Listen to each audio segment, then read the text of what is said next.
Good morning. It is 8:20 a.m. Pacific time here in Orange County. January 17th. Thank you for your patience. It's been about a week since I posted my last video. So let's take a look at Crowdstrike. I had a bull call spread coupled with a call option that I sold in addition to that to lower my cost basis.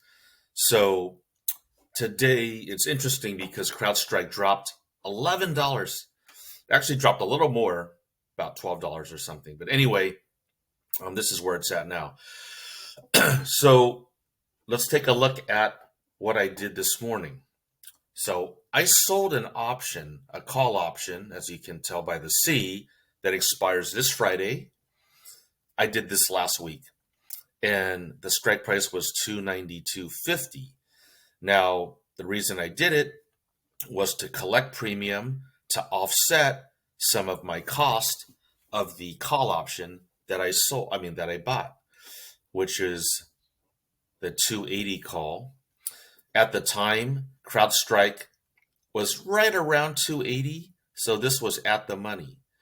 And what I did last week was simultaneously I sold the same expiration, but the 285 call.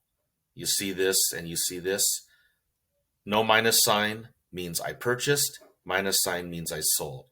I coupled that together, which makes a bull call spread. Okay, means I'm bullish. I want the market to go up. These are call options, and it's a spread because there's two positions offsetting each other, and you can have a spread with more than two positions. So you see this 1420 and this 1180. So just as a review, the difference between the two was my net cost, my net debit, and that comes out to be $240. So if I were to collect additional premium, I can lower that cost basis below 240. So what I did was I bought back this call for, I believe at the time I bought it back for 12 cents, which is $12, something like that. Anyway, the net change in the option today is 147. So let's just be really conservative and say I squeezed out $100 out of this trade. By doing that, I lowered my cost basis from 240 to 140, making it cheaper. Okay, so I sold the expiration for next Friday for a 290 strike. So I brought it down a little bit. 292 is further away. I brought it down to 290, which is a $2.50 difference. By doing that, I collected 141. Actually, I'm sorry. I apologize. I collected $111, but now it's worth 141. So I'm actually down a little bit, as you can see here. I'm down about $30. So what's my goal? My goal is that Crowdstrike does come back, but it stays below 290 by next Friday. If it does that, then this 111 is all mine. Okay. This $4,128.80 is the margin requirement that I need to hold on to this position. When you sell options and they're not covered, you have to have some cash to back it. With a lot of brokerage firms, to do this, you need level 3 or level 4 options approval.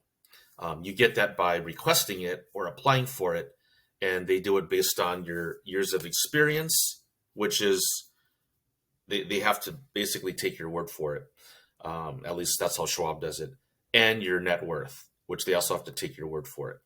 If they see the certain dollars in your account, they obviously will believe you because it's there. The years of experience, I don't recommend saying more than you have because you want to stay protected.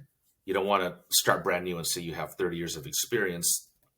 And sometimes they see through that anyway. So that's the margin requirement. As soon as this option expires, this margin requirement goes away. So if this does expire worthless, that brings my cost basis down to about $40 conservatively, or $30 because of this. Anyway, it brings the cost basis down extremely low, and you see the difference between these two values here is about a couple $100. So essentially, if you were to exit this spread, you'd come out ahead because your cost basis for the spread was $30 or $40, and right now it's worth a couple of $100. So the market could drop. It doesn't have to shoot up past this. If it stays exactly where it is, then we're still okay. Not to mention on my other account, and I didn't show this, but I sold a uncovered put option that shrank in value. And so that actually did offset some more of the cost of this spread. So you can do certain things to make your cost zero. And that way, anything that it's worth is a net positive. So I'll review this. I'll review other trades similar to this so that you understand. It doesn't always sink in on the first go around. So it takes time. Anyway, thank you for watching and have a wonderful day. I'll post more videos soon. Take care.